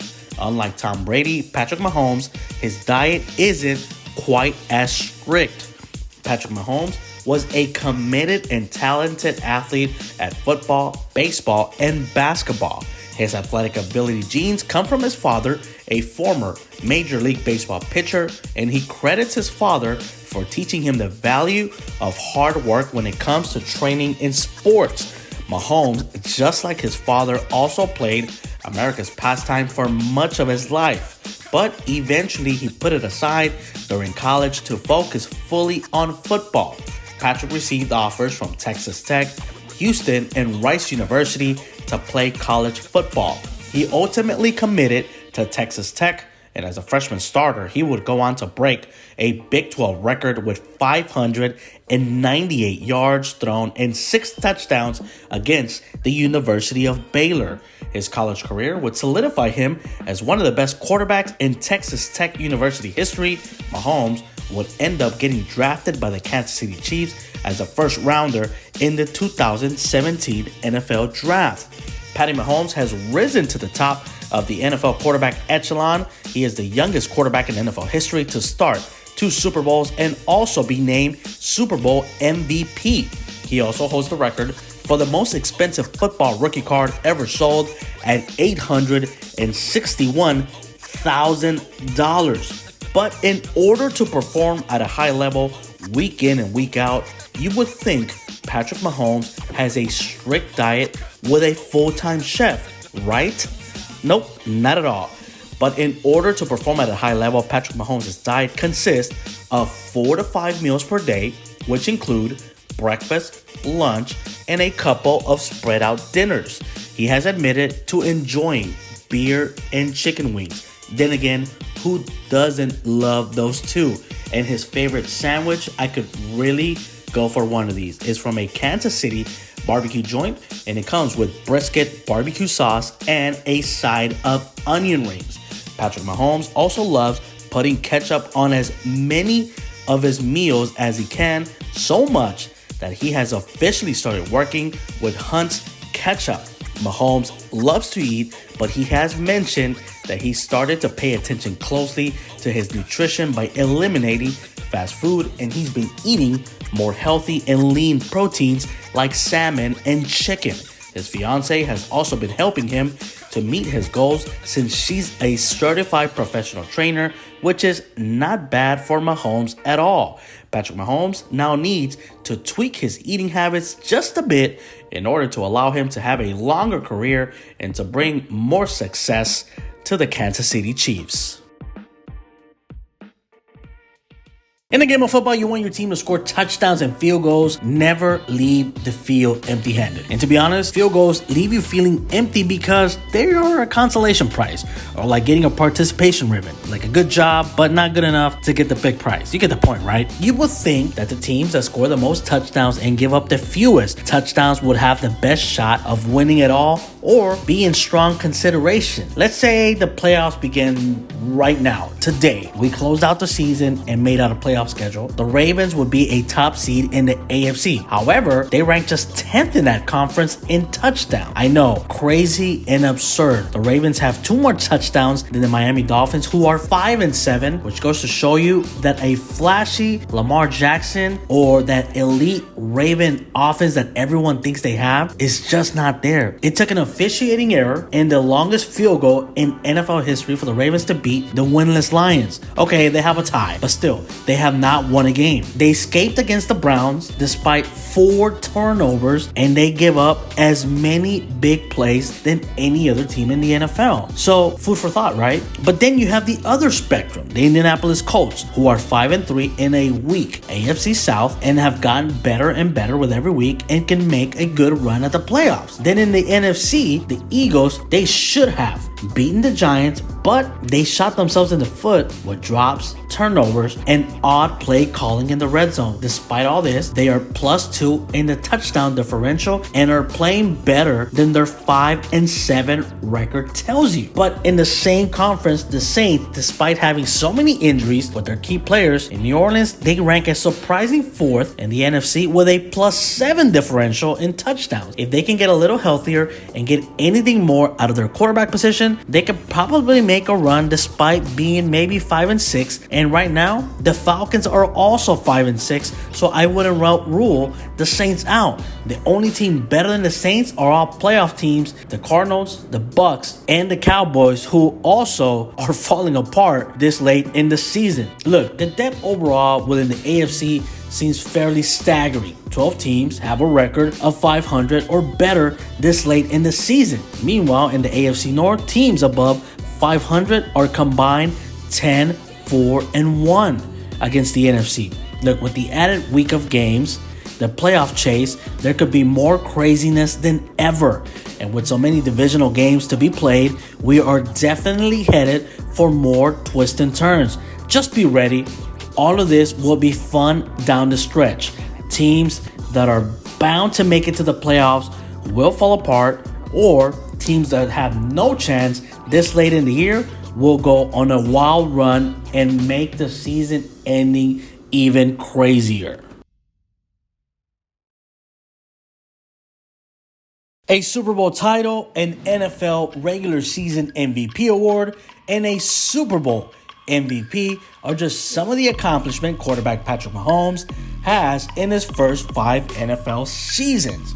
Fans have had no shortage of the Kansas City Chiefs quarterback Patrick Mahomes in recent years on ESPN national broadcasts. They watched the Texas Tech quarterback sling touchdowns in college and on Monday Night Football primetime games. But even before Patty Mahomes became a star at Texas Tech University or with the Kansas City Chiefs, fans had a chance to get a glimpse of Mahomes in the summer of 2010 as a shortstop working his magic on the national stage. Wow, we also got a break from Brett Favre's latest retirement saga and the dog days of the Major League Baseball dog season. Baseball has always been a part of Mahomes' life. He played the sport growing up, and his father, Patrick Mahomes Sr., pitched a total of 308 games across 11 seasons from 1992 to 2003. 7 years after his father's final Major League Baseball pitch, Patrick Mahomes Jr., standing at 6'1", Mahomes played in the Rose Capital East Little League in his hometown of Tyler, Texas, wearing the number 5 and smiling at the plate while the camera was focused on him. Mahomes led his team to a runner-up finish at the 2010 Junior League Baseball World Series, which is better known as the Little League World Series. Patrick Mahomes' team lost to Taiwan in the championship game, 9-1. But before his future took him to the NFL, Mahomes stuck with baseball for as long as he could and continued playing all throughout high school. The Detroit Tigers selected him in the 2014 Major League Baseball draft with the 37th round. He opted to enroll at Texas Tech University and play football, which proved to be the correct choice, which earned him so far over $500 million. Now, despite not playing in the majors, Mahomes has used part of his $503 million contract to stay close to America's pastime. Shortly after signing the extension, Mahomes bought an ownership stake in the Kansas City Royals. We'll see what Mahomes has in mind after the Royals finish with a losing record this past 2021 season. The Royals haven't posted a winning season since defeating the New York Mets, one of Mahomes Sr.'s former teams, in the 2015 World Series. Prior to Tom Brady joining the Tampa Bay Buccaneers, they were an afterthought, unless your team was facing them. And that in no way is a shot at the Bucs. But that all changed the day Tampa signed Tom Brady, and as we know, the rest is now history. Brady managed to lead the Buccaneers to a Super Bowl in his first year with the franchise, taking down Patrick Mahomes and the Kansas City Chiefs in the biggest game of the year, and it looks like he'll have a good chance to yet add another ring already to his stacked collection. Look, is Tom Brady the greatest free agent signing in sports history? Hell yeah. Look, the Bucs already had a good roster, but they went 7-9 before Brady came in. That's pretty average. He came in, he changed the culture in Tampa. In a way, he resurrected guys' careers like running back Leonard Fournette and wide receiver Antonio Brown that no other team wanted for various reasons because the situation simply had gone bad in previous teams. Look, the situation with those guys is going great in Tampa Bay, and they're back to being superstars. The Bucs are a must-watch now that Brady's with them, and the impact he has brought to this team simply has no price tag on it. Look, Brady, without a doubt, has to be the greatest free agent signing of all time in any sport. What other sport can you think of a guy who went in and changed the culture in a quick snap? I'll give you a minute to think about it. If you say the NBA, okay. Shaq, he came close when he went to Miami, but it took him 2 years, and Dwayne Wade was the centerpiece in that team. Other than the Big Diesel, I cannot think of another player who has come remotely close to what Brady has achieved and still play at a superstar level, and he being the centerpiece or the guy driving the machine. From mastering the offense in one season, changing the culture, bringing careers back to life and winning a title. That is simply one of a kind, and the reason why I remind you once again, he is the greatest free agent signing of all time. Quarterbacks Drew Brees and Peyton Manning and defensive end Reggie White also deserve to be in the conversation for greatest free agent of all time. However, Brady is about one more ring away from really swinging this debate in his favor and just shutting the door and, yes, making himself the greatest free agent signing of all time. I feel like I've told you that 20 times this entire video, but I just got to remind you. Look, in 22 starts with the Buccaneers, Brady, he's thrown for over 6,600 yards, 57 touchdowns, and at this rate, it's fair to wonder if he'll play until he's 50 years old. Heck, he already said he can play 10 more years. Just keep it coming, Brady. Just keep it coming. Without a doubt, NFL rivalries are the best because the seasons are short. Players and coaches do not forget. They keep that anger bottled in and use it as bulletin board material until both teams face off again. And after what happened against the Ravens and the Broncos, trust me, this can be a possible playoff matchup if the football gods help us come late in December.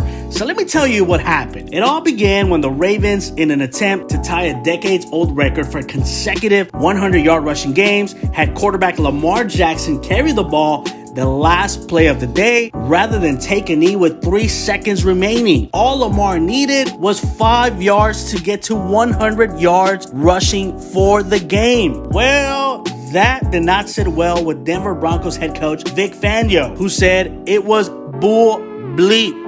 You can fill in that last word or use your imagination. Meanwhile, on the other coast, Baltimore Ravens head coach John Harbaugh, he said it's meaningful to us. It may not be meaningful to them, and we're not going to concern ourselves with that. What does he mean? He don't give a bleep. And to be real with you, I'm with Coach Harbaugh. You want your guys to set records and get those contract incentives. Yes, we are accustomed to seeing victory formations at the end of every game, but I am for to get a few extra yards if it means you're going to break a record, and not just any record, an NFL record. But this is also on the Denver Broncos for relaxing. We are taught to play until the clock strikes 0. 43 straight games with over 100 yards rushing. It's great. The last time this record was broken was between 1974 and 77. Who did it? The Pittsburgh Steelers. That's on you, Denver, for not stopping them. You don't like it? Then stop them. That's simple. This is professional football where guys are paid millions to stop the opposing players. Also, Broncos head coach Vic Fangio realized his team, who came in undefeated into this game, maybe they're not as good as he thought they were. Look, a lot can happen from here until January. The only way both of these teams will face each other again, it's in the playoffs. But does this have the making of a new rivalry? Maybe. The NFL has been missing a great coaching rivalry, and I cannot wait for them to meet again, whether it's the playoffs or regular season. Look, both Fangio and Harbaugh did work together, and that adds a little extra spice to it. I will tell you that Broncos won't forget, but the Ravens don't care. All the Broncos head coach Vic Fangio has to do, instead of making public comments, is to mark that play and send a message next time the Broncos face the Ravens. Dallas Cowboys running back Ezekiel Elliott has left his mark on the boys in 6 seasons with the team. From big-time Russians for famously jumping in the Salvation Army donation bowl in the end zone on Thanksgiving Day, or for simply doing the hand gesture telling everyone to keep feeding him the ball after a big rush, a first down, and guess what? Yeah, I'm a weirdo. I'm doing it too as I record this. Look, Zeke signed a 6-year, $90 million contract extension, so he has to be living it up in one of the many Dallas suburbs. So where does Zeke Elliott live? So let me give you a little bit about the landscape of the city of Dallas. As I just mentioned, to those who don't know the Dallas area, it is a metroplex. The reason why it is called the Dallas-Fort Worth area, which is surrounded by massive suburbs all around. Look, Elliott decided to stay in Frisco, Texas, which is roughly about 42 minutes away from AT&T Stadium, where the Dallas Cowboys play. And don't quote me or judge me on that time, because that is all depending on traffic. So how big is Ezekiel Elliott's home? Well, his crib is 7,518 square feet. It has 4 bedrooms and 6 bathrooms, which is built with a French chateau inspiration. The house is very modern with classic architectural inspiration, and the circular stairs are just simply beautiful and to die for. Yes, I am a fan of nice staircases. Elliott bought the home in 2018 and was listed for just about $2 million. That should not be a problem for Zeke, because out of his $90 million contract, $28 million are fully guaranteed. So yeah, $2 million is nothing. He should have paid that thing cash, and I'm sure he did. So with a house like that, what does it come with? Zeke has over 7,000 square feet of space that he can play with. Elliott's home has a game room and a movie theater, which to me, I wouldn't even leave my house, to be honest, if I had all of that. And if you already did not know, Dallas can have some super hot summers. Ezekiel has a super cool saltwater pool for those super hot summer days in the Dallas area. But also, guess what? Zeke is not too far away from his best friend, teammate, and 1-2 punch of the Cowboys, quarterback Dak Prescott. He lives one suburb over in Prosper, Texas. And Zeke, as we just told you, he lives in Frisco, Texas, which means they live in, again, don't quote me, don't judge me if you try to make the drive, they live just about 15 minutes away from each other. Now, the better question is, do you think they each visit each other? Or I wonder if they watch football in Zeke's theater room? Or does Dak say, hey man, let's have a party at your place with a saltwater pool? What do you say? Of course. Come on, bring it on. Bring the punch, bring the juice, bring whatever it takes to have a pool party over at my place. But regardless of what happens, look, the Cowboys are looking to finally make it back to the Super Bowl, something they have not done since the 90s. And Zeke looks to be the big man running back behind, leading the force. Tampa Bay Buccaneers quarterback Tom Brady has earned himself some big paydays all throughout his career, which have moved the legendary quarterback up the list of net worth among celebrities. Brady is worth $250 million from his NFL career and has made over $150 million in endorsements. Brady is a 7-time Super Bowl champion and most successful quarterback of all time in the NFL. So we will take a look at some of the most expensive items Brady has purchased. So let's begin with his Rolls-Royce Ghost, which is a beauty from top to bottom that fits perfect with the 7-time champion. The British car cost Tom $400,000, which is also the car he has spotted with the most. But we're not done there. The GOAT also has a Bugatti Veyron Super Sport, which is the most expensive car in his entire collection, but he is hardly ever seen driving it. The car is worth $3 million. Now, what kind of millionaire does not have a Rolex, right? Tom Brady usually pairs his looks with a Rolex Milgauss Black Diamond Sapphire Crystal combo that speaks absolute class.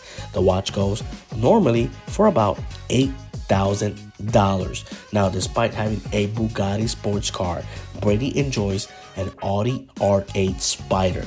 That is his favorite everyday car to run errands. Now, who wouldn't mind running errands on a $100,000 car? Brady loves the car so much that he even gifted his entire team Audis in 2007, and that is how much he loves that specific car. Now, Brady does not just keep in shape by pure luck or genetics. He plans to play until he is 50. Of course, we're sure he's joking, but then again, we never know. That is why staying healthy is a top priority for the GOAT, who hates strawberries but loves avocado ice cream. He hires numerous chefs years around for his strict diet, where he spends thousands of dollars yearly. Now, Brady does not just work out or keep in shape at the team's facility. Brady, in his Massachusetts mansion, has a gym that can rival any big chains, and he could even charge people to work out if he wanted to. Unfortunately, only he and his wife, Giselle, are the only ones who have worked out in his massive gym. He has every imaginable machine or weight you can think of. Unfortunately, Brady and his wife Giselle no longer work out at that gym since they sold the home for $33 million. But the gym is an absolute gem. Brady is not just about buying homes and fast car. He has a couple of private jets, and the one that stands out the most is the one his wife bought for $53 million. Brady flies around privately anytime he wants to go anywhere around the world. Next up is his apartment in Manhattan. And before deciding to join the Bucks, Brady spent half of the year in his $17 million apartment. The apartment's located on the 48th floor, and it overlooks the Hudson River and the Empire State Building. His Tampa Bay home can also be added to the list. Their 7-bedroom, 9-bathroom, 2 boat lifts, and 30,000 square foot home, which they're renting, they pay about $75,000 a month. And finally, he did not purchase these, but he for sure earned them. His Super Bowl rings are the most expensive thing and valuable thing Brady has. The only way you obtain one is by winning it or buying it from a former player. Now, each Super Bowl ring is worth about $35,000, but Tom Brady's rings are extra special and valued at $250,000 each. And as we all know, he has a total of 7. The only loss Brady has ever taken was when he tried to trademark the name Tom Terrific, which was denied. But he is still rich and can buy anything he desires.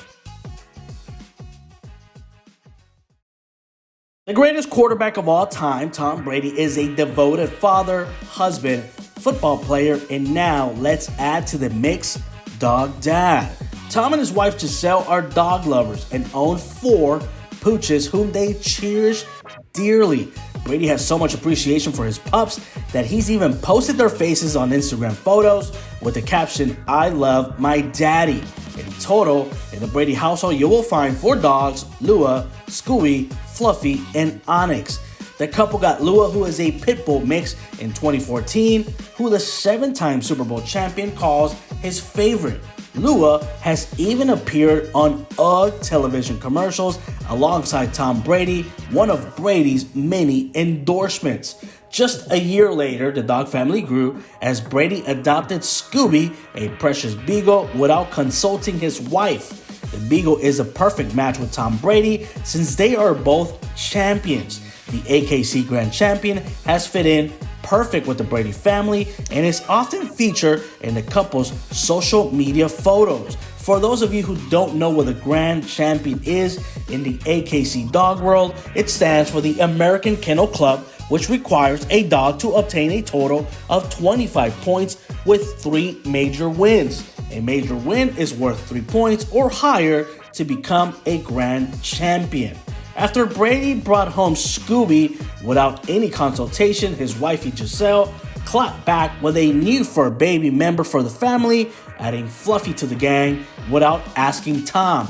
Fluffy, a small black and white dog who is also a rescue, as the family describes, has brought nothing but pure joy.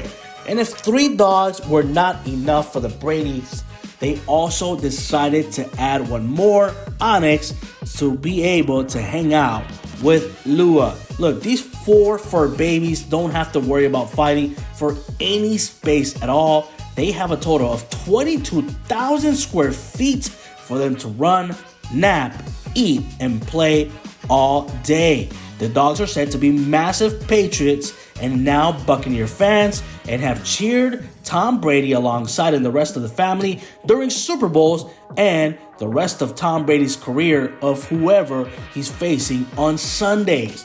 But Tom Brady's passion and love for dogs has not always been a two-way street. The future Hall of Fame quarterback has admitted that he has been bitten by dogs on a couple of occasions. The first time Tom Brady was bit by a dog. It happened when he was a kid and tried to give a dog a kiss.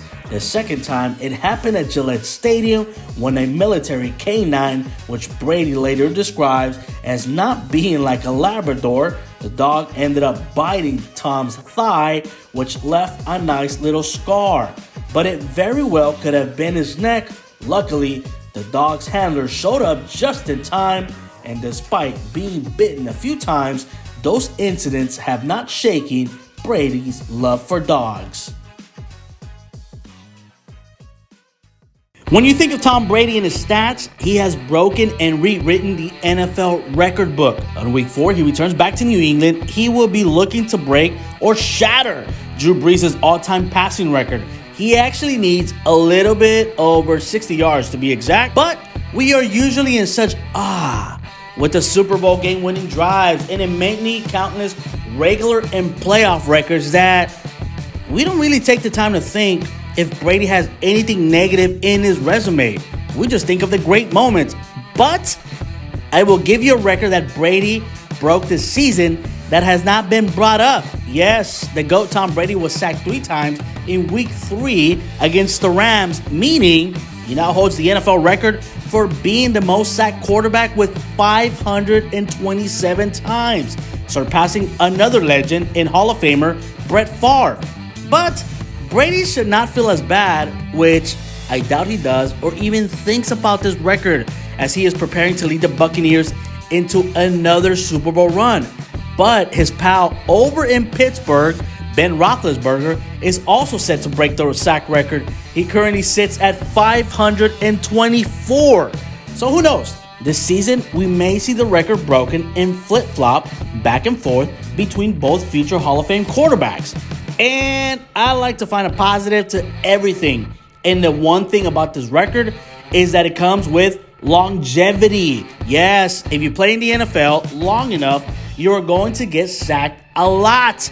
Of the 17 quarterbacks in the NFL history who have been sacked 400 times or more, 15 of them played, you guessed it, at least 15 seasons. And with Big Ben contemplating retirement after this season, there's a good chance that Brady will hold this record for the rest of time. Or maybe Russell Wilson catches him? Yes, you heard that right. That is another guy who spends a lot of time on the ground. And at the rate Wilson is going, there's a strong possibility he may end up as the most sacked quarterback of all time. The Seahawks quarterback has been sacked 394 times. And at the rate he is going, if he plays for 14 years, he may end up with 600 sacks. Now let's do the math if he plays for 20 years. He's going to end up with about 800 sacks. And this is not a knock on Russell Wilson. He is a Super Bowl champion and he is going to the Hall of Fame. But let me get back to the Brady and Roethlisberger stat. They will flip-flop this record this entire season, and most likely Tom Brady will stay with it since it seems he will play until he is 50. Well, actually, we don't know that yet. He's actually said he would like to play until he's 50. And how fitting would it be for Brady to break the record on Sunday Night Football? Yes, and you know who would love that? None other than Bill Belichick. After one season in the NFL, we learned that head coach Urban Meyer is just a play caller. He is better known as a recruiter and a motivator to a certain extent. His system of bullying players, assistants, and administrators worked in college, and it got him 3 national championships. We're not going to take that away from him, but he did whatever it took to win. In Florida, he swept under the rug that he had 30 players arrested, including the famous Aaron Hernandez. In Ohio State, he lied and covered up for domestic abuse allegations. He once quit the University of Florida after realizing he was so consumed with work, he had barely spoken with his own kids. He came back the next day, he quit again, stating that he had health issues, but took over at Ohio State a year later. And guess what? He quit there again, saying he had painful headaches, all due because of the job. But 2 years later, he decided to jump into the NFL with the Jaguars.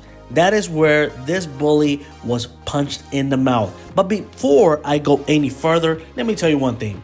Urban Meyer is a liar. He is a con. And guess what? He's lied his way all throughout his career. He thought this bully mentality would work, but no, he made every mistake imaginable. He thought he could come in and bully grown men. You can do that and get away with it in college, where guys are 18 years old and their goal is to get to the NFL, or you can tell them, I'll yank your scholarship if you don't do this, that, or X, Y, and Z. Not in the NFL. Not with grown men in their late 20s who are paying mortgages, who have wives, are making millions of dollars. You're not going to get away with that. Shad Khan made a mistake when he hired Meyer. He saw the record, but did not care to learn how that record was put together with lies and bullying all throughout his college career. Then you have the other side of the coin. Bill Belichick. He can be a bully and tough, but he is also a good teacher and great with X's and O's. He is also the first to take the blame for losses or mistakes. He is tough on players, but he always has their back, and they know it. He is respected. Urban Meyer, on the other hand, his teams were awful on offense, disorganized, and his body language was depressing, and he was throwing coaches and assistants under the bus. Meyer dug his own grave with everything he did from day one. There was zero loyalty from players, and assistants were leaking embarrassing stories to get Meyer fired. There were no signs of respect or admiration.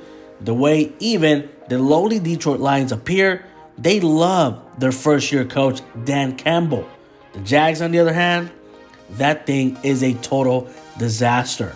Urban Meyer finally got what he deserved, and the best part, the lies have been unfolded. We all thought the Brady-Belichick divorce was settled when they met earlier this season, and Tom Brady ended up getting the last laugh. Look, Bill Belichick kept the house in Gillette Stadium, while Tom Brady kept the children, or at least one of them, with tight end Rob Gronkowski, and most importantly, he got the Super Bowl trophy of 2020. Once Brady left Foxborough, New England had a mediocre year at 7-9. Even this season, in early October, when the Buccaneers went into Gillette and beat the Patriots, and despite being a close game, Belichick and his squad fell to 1-3, and you thought, oh man, here it goes again. The Pats are headed back to another season of irrelevance, and they're not really going to matter. But since that loss to Tom Brady and the Buccaneers, the Patriots have gone 7-1 and have regrouped. That only loss has been to the Cowboys in overtime. Veterans like linebacker Dont'a Hightower and offensive lineman David Andrews and Shaq Mason are enjoying bounce-back years, and free agent acquisitions like the pass rusher Matt Judon and receiver Kendrick Bourne and tight end Hunter Henry have been much-needed upgrades to a roster that grew too dependent on Brady in the late 2010s. In a schedule full of Jets and the Texans, which arguably you already know you're going to chalk up 3 wins at least, with both of these teams who are combined have only won 5 games all year. Let's not forget who also deserves a big share of the credit, rookie quarterback Mac Jones, who has done a good job keeping it together on the field and not crashing during crucial moments when Bill Belichick gave him the keys to a Ferrari. Meanwhile, in the NFC, Brady and the Bucs, with his array of Pro Bowlers and great offensive linemen, have a solid chance to win just about every game remaining in their schedule. Their final 6 games are against teams with a combined record of 7-17 since the beginning of November. Look, the football gods may be talking to us and may give us an early gift come 2022. What is that? A championship clash between the greatest player of this era, or possibly the greatest quarterback of all time, and his former mentor. But for those of you who are evil and do not want to see another Brady versus Belichick Super Bowl or a clash, then you will have 3 chances to root for the Bills, who face the Patriots twice and the Bucks down the stretch. And you also have the possibility to jump boat again and root for the Packers in the NFC title game, since we believe Aaron Rodgers has the best shot to knock off Tom Brady and the Bucks in their quest to back-to-back Super Bowls. In the meantime, I know I want it, you probably want it, and I'm sure a lot of your friends want to see a Super Bowl where Tom Brady meets Bill Belichick again for all the marbles, and we'll see who has the last laugh. When Tom Brady joined the Tampa Bay Buccaneers, the Bucs had established wide receivers like Mike Evans, and then they decided to add Antonio Brown, who was unemployed, and it only made them better. We can also add tight end Rob Gronkowski, who is not a wide receiver, but he's also one of Brady's favorite targets. But let's talk about the steal. The Bucs got late in the 3rd round with wide receiver Chris Goodwin. The Bucs drafted Chris in 2017, and in his 5th year in the NFL, he's established himself as one of the league's best slot receivers and become a favorite target of Tom Brady. Despite the Bucs' wealth of options, Goodwin has come in clutch this season, the way the Bucs are thin on the receiving staff due to injuries and suspensions. But what is more shocking is how Goodwin fell off in the draft coming out of Penn State University, where he put together 2 big seasons with 128 catches, over 2,000 receiving yards, and 16 touchdowns with 2 different quarterbacks. Despite these great numbers and having an impressive combine showing, he was overlooked by NFL teams. 6 wide receivers were taken ahead of Goodwin. 3 of them are already out of the league. No one really knows why he fell so late in the draft. He had no knocks against him or questions about his game speed. Look, but the rest is history. Goodwin has appeared in 70 NFL games over his 4+ season. He's made the Pro Bowl, and he has been Brady's 2nd most targeted receiver with 189 catches behind Evans since the start of 2020. Let's not forget, he is also a Super Bowl champion and close to overtake the number 3 spot on the franchise's all-time reception list. That is why Goodwin should be one of the showcase free agents in the 2022 class after playing this season on the franchise tag. Look, if there's one guy who is keeping this wide receiver core alive, is Goodwin. Look, despite not scoring many touchdowns this season, he is the guy who keeps the chains moving when Brady needs it the most. He's had a more productive career to this point, and if he leaves the Bucs, the big question is, can he be the number guy with another team? Or will he be just as good without Tom Brady?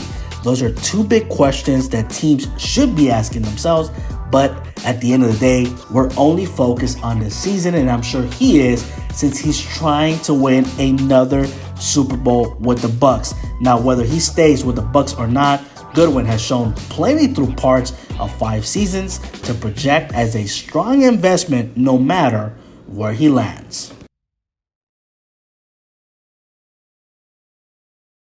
Tom Brady and the offense take all of the spotlight in Tampa Bay, that sometimes we forget about the defense, which is a key for their first place start. That is why I'm here to tell you a bit about one of the leading tacklers on the defensive side of the ball. Today, we will be talking about linebacker Devin White, who was taken 5th in the 1st round in 2019 out of LSU. The Bucs linebacker signed a 4-year contract worth $23 million with a $19 million bonus.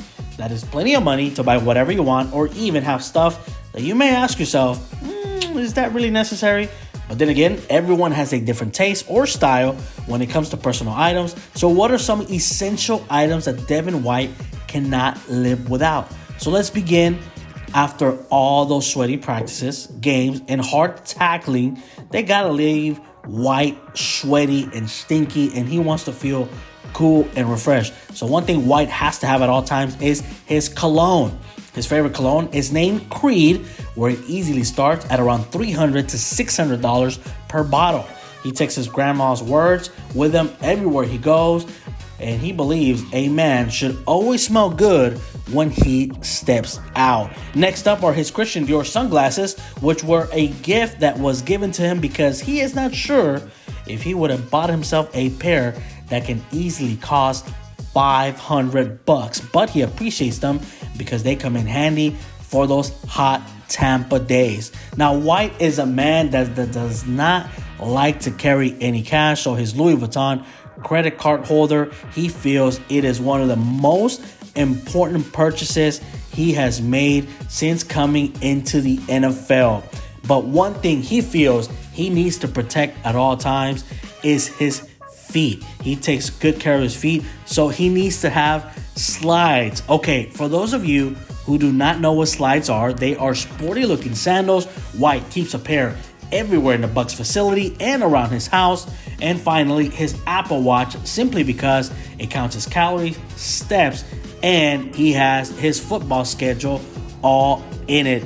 But one thing that he always has in his pocket everywhere he goes, it's gum. Yes, Devin White always likes to keep a fresh breath even when he's talking smack and punishing opposing offenses.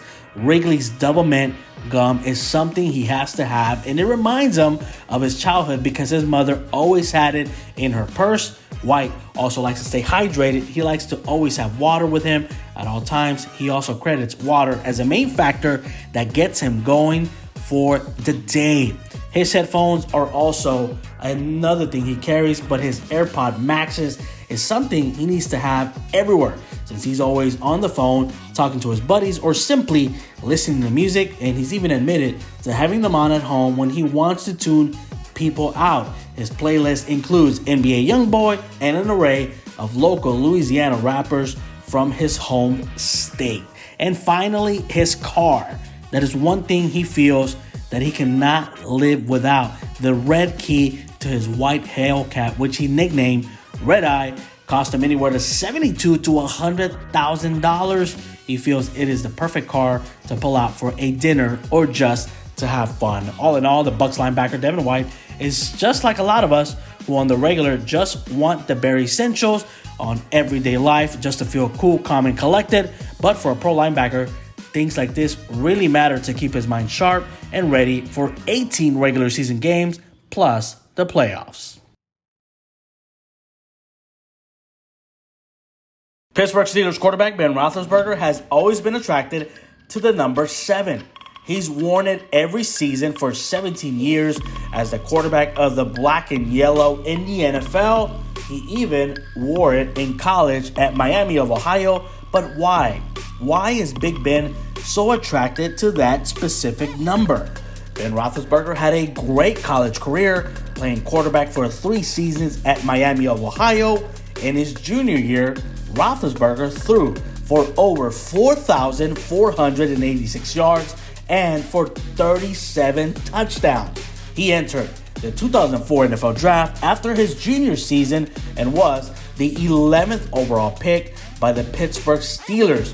And trust me, it did not take Big Ben too long to get adjusted to the NFL speed and NFL life. He started 13 of his first 14 games he played in 2004 and went 13-0, guiding the Steelers to a 15-1 regular season record. However, Pittsburgh lost to the New England Patriots of Tom Brady in the AFC title game. The future Hall of Famer does have 2 Super Bowl championship rings. The Steelers legend has been named to the Pro Bowl 6 times, including 4 straight trips from 2014 to 2017, and twice he's led the league in passing yardage. In 2018, he collected a career high of 5,129 passing yards, and for his NFL career, Roethlisberger has a record of 168 victories, 80 losses, 1 tie, which includes the NFL playoffs.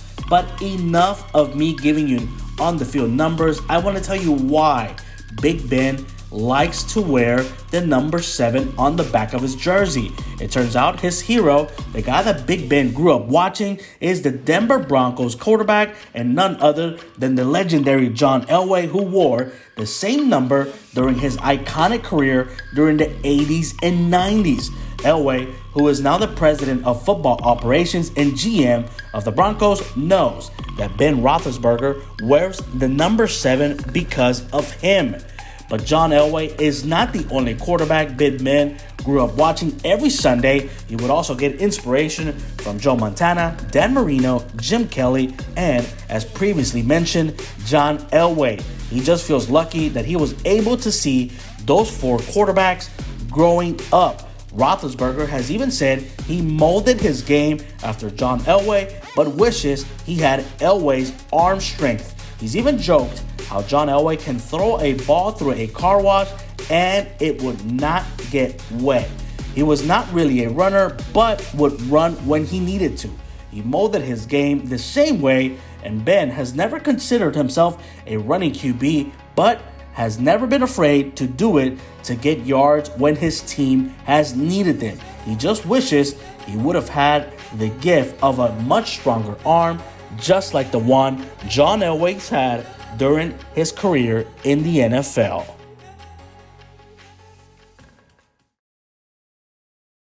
New York Giants cornerback James Bradberry is one of the best in his position in the NFL. He did not come out of a big-time school, out of the SEC, Big 12, Big Ten Conference, just to name a few collegiate athletic conferences in the NCAA. Bradberry came out of Samford and was taken in the second round.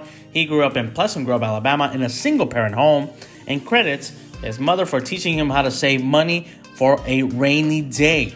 His rookie deal was worth $450,000 a year with a $1 million signing bonus. All in total, he signed a 4-year deal worth $3.6 million. I just told you how Bradberry made his first million. Now let me tell you how he spent his first milli. Well, the Giants cornerback started by buying himself an Audi A7, which had been his dream car. That is the first check he ever wrote as an NFL player, and he dropped $70,000 for the custom car. His second big purchase went towards his family. He paid off his family's home and his sister's college tuition. He also bought his mother an Audi Q7, and as you can tell, his entire family loves Audi vehicles. So let me break it down for you. He owed $70,000 on their home. Tuition was $15,000, and the Q7 came out to a grand total of $56,000. All in total, he spent $200,000 on his family's rookie duties. This is not hazing. It is more like paying it forward for how veterans take you under the wing on and off the field. And James Bradberry dropped $15,000 on this NFL tradition. He spent $11,000 of them taking veterans out to Best Buy.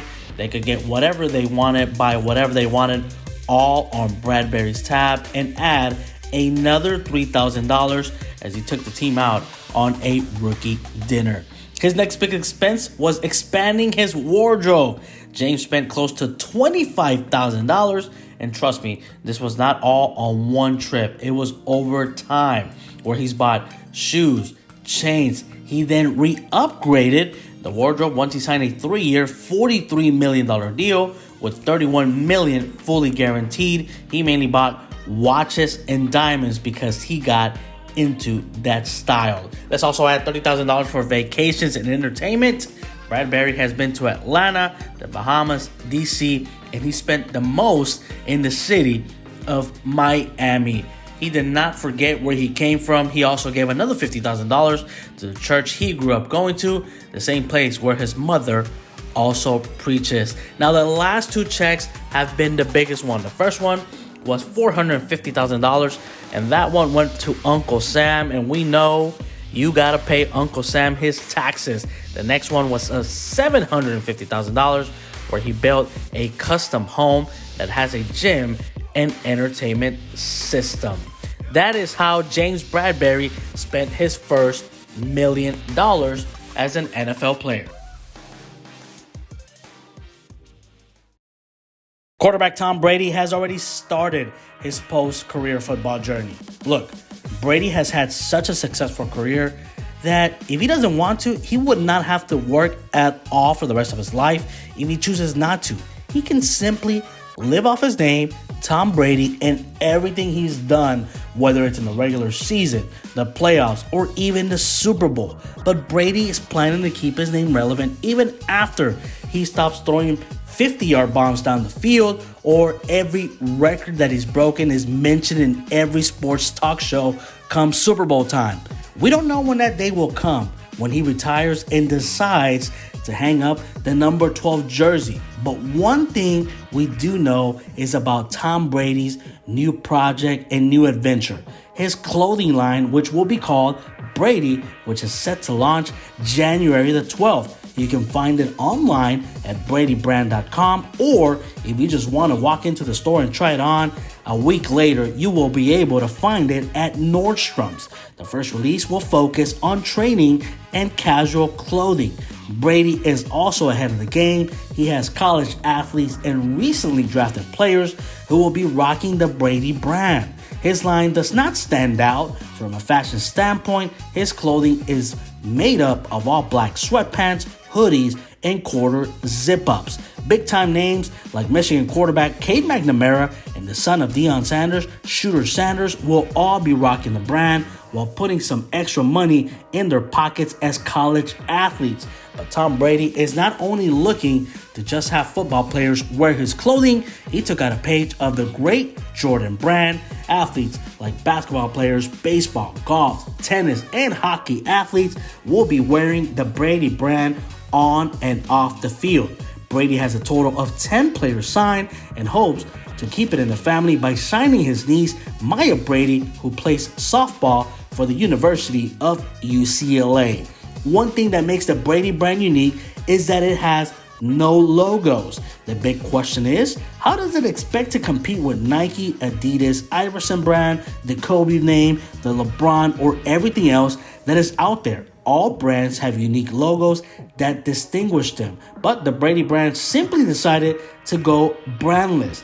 The Brady brand will be based in Los Angeles and has been in the works for the last 3 years. Look, Brady has won it all in the NFL and has every unmanageable record you can think of. He will go down as the greatest quarterback to ever play the game. Records are meant to be broken, but trust me, no one will ever surpass what Brady has achieved.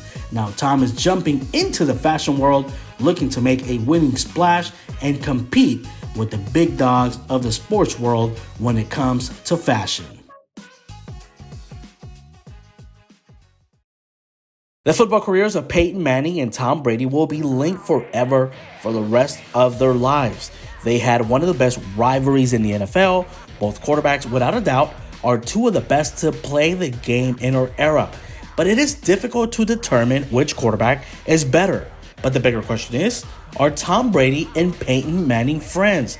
Yes, they had an intense rivalry every time they met on the field. And if we look at the numbers, both Brady and Manning have put up incredible ones. Let's take a look at what Manning accomplished first. 186 victories, 539 touchdowns, a 65% completion percentage, 2 Super Bowl titles, one with the Colts, one with the Broncos, 71,940 passing yards, 5 MVP awards, a 2004 and 2013 AP Offensive Player of the Year, and a 14-time Pro Bowler. Now, let's look at Tom Brady's numbers, and let's not forget, he is still playing in the league. He has over 200 wins, more than 500 touchdowns and counting, 65% completion percentage, 7 Super Bowls, 6 with the Patriots, 1 with the Buccaneers, over 70,000 passing yards, 3 MVPs, a 2007 and 2009 AP Offensive Player of the Year award, and he is a 14-time Pro Bowler. Now, in their head-to-head matchups, which were great games, it is hard to think of another quarterback rivalry with the intensity of Brady versus Manning. Both players entered the league roughly at the same time, and here is how they stacked when they faced each other. Brady has 11 wins, Manning has 6. Brady scored 29 points per game, Manning 24. Passing yards, Manning with 4,985, Brady 4,323. Touchdowns, Manning has 35, Brady 32. Interceptions, Manning has 22, Brady 15. A completion percentage of Brady of 64%, Manning 61. And just for giggles, Manning and Brady are both tied in head-to-head matchups when it comes to rushing touchdowns. Each has scored 3, and from 2001 to 2005, Brady won the first 6 matches between the two, with Manning winning the next 3 from 2005 to 2007 in 9 of the games. Both Manning and Brady are serious competitors. They've had many battles in both the regular season and the playoffs. They both hate losing and will do whatever it takes to win. With so much intensity during the rivalry, some may think there is bitterness between the two great quarterbacks. In reality, they don't have any resentment towards each other. Brady recently posted a selfie to Instagram. In it, he poses with Manning over the caption, "Spoiler alert, we were friends the whole time." While each one no doubt hates losing, there is no doubt that both quarterbacks have a lot of respect for one another. Both have won multiple Super Bowls and are among the greatest quarterbacks to ever play the game. While their exact spot on anyone's top quarterback list is debatable, it is hard to argue against both belonging in everyone's top 5. It is also great to see how these two legends can let us see through social media how athletes can be cool after so many battles on the field.